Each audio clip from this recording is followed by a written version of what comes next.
Du har fat. Under kloakdækslet her finder vi det nyeste i sporingssystemer. En lille plastikdims for enden af en snor. Jamen, den består jo egentlig af 2 kamre. Den øverste del, hvor vi fanger de stoffer, vi kigger efter, og den nederste del, hvor vi kan se, hvor meget vand der flyder igennem den. Og når vandet flyder igennem den, ja, så de stoffer, for eksempel kviksølv, som vi kigger efter her, de binder sig til den øverste kammer.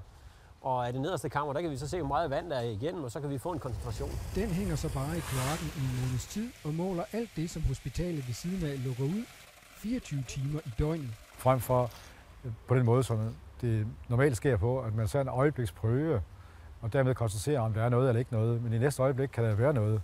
Når Energi Viborg har fundet den skyldige, kommer det alle viborgenserne til gode. For det er meget billigere at komme af med spildevandsslam, hvis det ikke indeholder tungmetaller. Og jo billigere vi kan rense spildevandet, jo mere kommer det forbrugerne til gavn i form af lavere priser.